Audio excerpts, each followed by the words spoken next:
ukuze ngimazi yena namandla okuvuka kwakhe nokuhlanganyela ezinhluphekweni zakhe, ngimfuze ngokufa kwakhe. Siyakwamukela kumnikelo. Encwadini yabaseFilipi isahluko sesithathu ivesi 10, umpostoli uPawulu wabelana ngokulangazelela okujulile enhliziyweni yakhe. Ukwazi uKristu namandla okuvuka kwakhe. Lesi sifiso sokwazi uKristu ngokuseduze nokuzwa ukugcwala kokuvuka kwakhe akulona nje ithemba elikude lekusasa, kodwa kuwubizo lwansuku zonke lokujabula kuye. uPawulu, noma eboshiwe, ukhuthaza kaningi amakholwa ukuba ajabule eNkosini noma kuphakathi kwezimo ezinzima. Naphezu kwamaketanga akhe, injabulo yakhe yahlala ingantengantengi, igxile ethembeni laphakade likaKristu. uPawulu usikhumbuza ukuthi ukujabula eNkosini akusona isithiyo.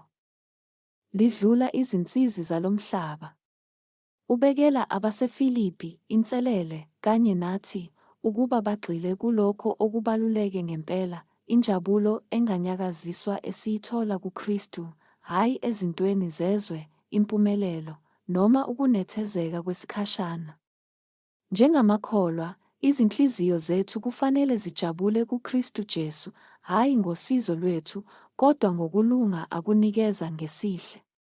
Encwadini yabaseFilipi, uPawulu uqhathanisa le njabulo nezimfundiso zamanga ezazifuna ukunciphisa amandla evangeli, esikhuthaza ukuba senqabe noma yini esusa amehlo ethu kuKristu. Kungakhathaliseki ukuthi yiziphi izilingo, lapho sigxilisa amehlo ethu kuye, izinto zalomhlaba zilahlekelwa amandla azo. Injabulo yeqiniso iphuma ekumazini yena, hhayi ezimweni zethu noma kulokho esikufezile. Ngakho, masithathe amazwi kaPawulu enhliziyweni, jabulani eNkosini, ngiyaphinda ngithi thokozani. Noma ngabe sikuphi empilweni, sengathi singahlala sigcwele injabulo ethembeni laphakade kanye nokunqoba esinakho kuKristu. Asikhuleke. Baba onothando, ngiyabonga ngomusa wakho nothando lwakho kimi nakubo bonke abantwana bakho.